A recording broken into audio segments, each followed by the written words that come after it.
മദ്യപിച്ചിട്ടുണ്ടായിരുന്നു, ഉറങ്ങിക്കിടക്കുവാണ്. അപ്പോൾ ഈ ഫോൺ കോളുകൾ ഇങ്ങനെ വന്നുകൊണ്ടിരിക്കുക. ഞാൻ ഇത് ആരാണെന്ന് അറിയാൻ വേണ്ടിയിട്ട് ഈ ഫോൺ എടുത്ത് ചെവിയിൽ വെച്ചു.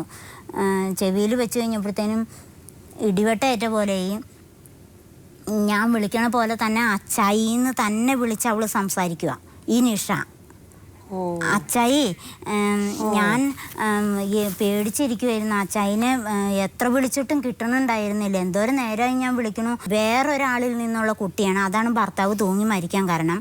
ആ കുട്ടീനെ അച്ഛനെ പോലെ കൊണ്ട് നടക്കണത് ഈ സന്തോഷേട്ടനാണ്. ഈ നിഷ പറഞ്ഞു അങ്ങനെ കുഞ്ഞിൻ്റെ അച്ഛനെ പോലെ കൊണ്ടു നടക്കണതൊക്കെ സന്തോഷേട്ടനാന്ന് പറഞ്ഞു.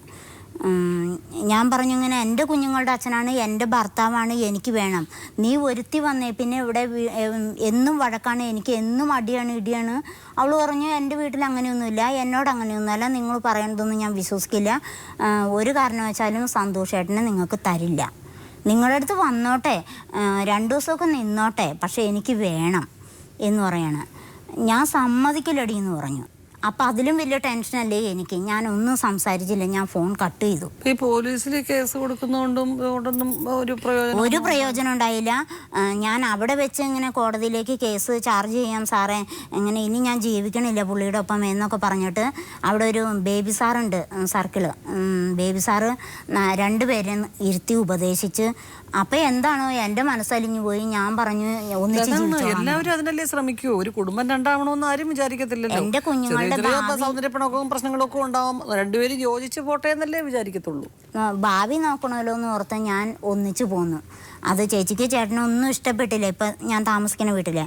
കാരണം അവരെയൊക്കെ ധിക്കരിച്ച് ഞാൻ സന്തോഷിൻ്റെ കൂടെ ഇറങ്ങി വന്നത് സ്റ്റേഷനിൽ നിന്ന്. എന്നാലും ജീവിക്കാലോ എന്ന് ഓർത്ത്. എന്തായാലും സാർ സന്തോഷ് വന്നിട്ടുണ്ട് ഇവിടെ.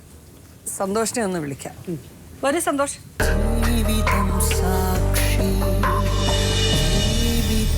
പരാതിയെ പറ്റി അറിയാലല്ലോ. പരാതിയെ പറ്റി അറിയാം. അത് ഒരു തവണ ഞാൻ കേൾക്കണമല്ലല്ലോ ഈ പരാതി. പറയാൻ കാരണം പുത്തൻകുരിശ് സ്റ്റേഷനിൽ കൊടുത്ത് കുറേ ഇടിയൊക്കെ കൊണ്ടുപോയാളാണ് ഞാൻ. അത് കഴിഞ്ഞിട്ട് ഞാൻ പോയി വിളിച്ചുകൊണ്ട് വന്നതാണ് അവളെ. വീണ്ടും അവൾ പറയണത് വെച്ചാൽ സംശയം വെച്ചുകൊണ്ടാണ്. അവൾ ഇപ്പോൾ പറഞ്ഞു കുറേ രമണയുടെ കാര്യം പറഞ്ഞു, രമയുടെ കാര്യങ്ങളൊക്കെ പറഞ്ഞു. വെച്ചാൽ ഞാൻ ഒരു ഡ്രൈവറാണ്. ഞാൻ അനിയ ഡ്രൈവിംഗ് സ്കൂളിലാണ് ഡ്രൈവിംഗ് പഠിപ്പിക്കാൻ പോയിക്കൊണ്ടിരുന്നത് ആദ്യം. അപ്പോൾ എന്നെ അവിടെ വർക്ക് ചെയ്യുന്നവർ എന്നെ വിളിക്കേണ്ട ആവശ്യം വരും, വിളിക്കാറുണ്ട്. ഇതൊക്കെ പറഞ്ഞുകൊണ്ട് ഇങ്ങനെ ഓരോ പ്രശ്നത്തിനും ഓരോ ഇതിനും. സന്തോഷിന്റെ വീട് എൻ്റെ വീട് പാങ്ങോട് തന്നെയാണ്. അവിടെ തൊട്ടപ്പുറയാണ് കോലഞ്ചേരി എന്ന് പറയുന്ന സ്ഥലത്താണ്. അവിടെ നിന്ന് 6 കിലോമീറ്റർ അപ്പുറമാണ് ഞാൻ ഡ്രൈവിംഗ് പഠിപ്പിക്കാൻ പോകുന്നത്. വീടിൻ്റെ തൊട്ട് താഴെ തന്നെ, എൻ്റെ വീടിൻ്റെ തൊട്ട് താഴെ വേറൊരു ഇവർ താമസിക്കുന്നുണ്ടായിരുന്നു. അവനായിട്ടാണ് CD പ്ലെയർ അവിടെ കൊണ്ടുവന്ന് എൻ്റെ അളിയനും അളിയൻ്റെ മൂത്ത അളിയൻ്റെ, അതായത് ഇവിടെ മൂത്ത ആങ്ങളുടെ പിള്ളേരായിട്ട് വന്നിരുന്ന CD പ്ലെയർ കണ്ടിട്ട് അവൻ അവിടെ വിറ്റിട്ട് പോയി. CD പ്ലെയർ അവൻ അവിടെ വിറ്റു കഴിഞ്ഞപ്പോൾ എനിക്ക് അതിനകത്ത് ബന്ധം ഉണ്ടായിട്ടല്ല. അവൻ അവിടെ കൊണ്ടുവന്ന് അത് വിൽക്കാൻ നേരത്ത് ഞാൻ അവൻ്റെ അളിയന്മാരുടെ അടുത്ത് പറഞ്ഞു ഇത് സാധനം കൊണ്ടുവന്ന് ഇവിടെ വിൽപ്പിക്കണ്ട എന്ന് പറയാൻ പറഞ്ഞു. അത് വിറ്റ് കഴിഞ്ഞപ്പോൾ ലാസ്റ്റ് അന്വേഷിച്ച് വന്നു കഴിഞ്ഞപ്പോൾ എൻ്റെ പേരിലാണ് CD പ്ലെയർ അവിടെ നിന്ന് എടുത്തുകൊണ്ട് വന്നതാണ്. എൻ്റെ വീടിൻ്റെ അടുത്ത് നിന്നാണ് എടുത്തുകൊണ്ട് വന്നത്. ലാസ്റ്റ് മാല പണയം വെക്കേണ്ട വന്നു. മാല പണയം വെച്ച് ആ പൈസ കൊടുത്തു. അത് കഴിഞ്ഞിട്ട് മാല വിറ്റത് അവക്കടെ ആങ്ങളെ തന്നെയാണ് മാല വിറ്റതും. അവരുടെ ആങ്ങളയുടെ കൂടി പോയാണ് മാല വിറ്റത്. നമ്മുടെ പ്രധാനപ്പെട്ട ജീവിതത്തിന്റെ ഇഷ്യൂ അല്ല അതെങ്കിൽ പോലും കല്യാണം കഴിച്ച് വളരെ കുറച്ച് ദിവസങ്ങളെ ആയിട്ടുള്ളൂ. അതിനകത്തൊരു ഫ്രോഡ് ഇടപാട് നിങ്ങൾ നടത്തിയതായിട്ട് ഒരു സ്ത്രീയുടെ മനസ്സിൽ തോന്നുമ്പോൾ ഉണ്ടാകുന്ന പ്രശ്നങ്ങളാണ്. അല്ല, ഫ്രോഡ് ഇടപാട് നടത്താനാണെന്നുണ്ടെങ്കിൽ പിന്നെ ഞാൻ അവനെ അളിയനെ തൊഴുത് കൊണ്ടുവന്ന് ആ സാധനം മേടിച്ചുകൊണ്ട് പോയി പണയം വെക്കേണ്ട കാര്യമില്ല. അതായത് ഞാൻ അവളെ കെട്ടിക്കൊണ്ട് വരുമ്പോൾ എനിക്ക് സ്വർണം കൊണ്ട് തുലാഭാരം വിട്ടൊന്നുമല്ല അവളെ എനിക്ക് തന്നു വിട്ടത്.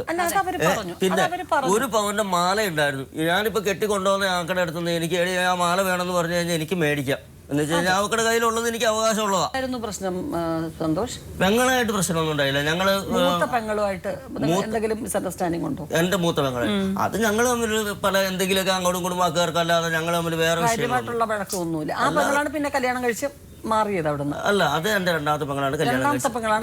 മൂത്ത പെങ്ങള് ഞാൻ ഇവിടെ കെട്ടണതിന് മുമ്പ് തന്നെ മൂത്ത പെങ്ങളെ കല്യാണം കഴിഞ്ഞ് മൂത്ത പെങ്ങള് പോയത്. നിങ്ങളുടെ വിവാഹം ഉറപ്പിച്ച സമയത്ത് ഈ പെങ്ങള് അത് മൂത്തയാളല്ലേ വിളിച്ചു പറഞ്ഞതല്ലേ ഇദ്ദേഹത്തിന് വിവാഹം ചെയ്യണ്ട? അതെനിക്കറിയില്ല.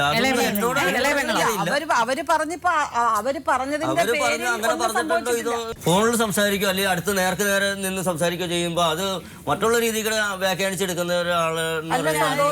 ആ കുട്ടിയോട് സംസാരിച്ചിട്ട് ആ സ്ത്രീ പറഞ്ഞിരിക്കുന്നു സന്തോഷ്, ആ സ്ത്രീയോട് അവര് സംസാരിച്ചു. നിങ്ങളുടെ വിവാഹ നിശ്ചയം കഴിഞ്ഞു. മരണക്കിടക്കെ കിടക്കുന്ന ആ അമ്മച്ചിയോട് നിങ്ങൾ പറഞ്ഞിരിക്കുന്നു നിങ്ങളുടെ മകളെ ഞാൻ നോക്കിക്കൊള്ളാം, നിങ്ങളുടെ ഇളയ മകളെ. നിങ്ങളല്ല, ആ സ്ത്രീ അവരോട് പറഞ്ഞു. അതെനിക്കറിയില്ല. അവര് പറഞ്ഞോ ഇല്ലയോ എന്നുള്ള എന്റെ കാര്യം എനിക്കറിയാവുന്നുള്ളൂ.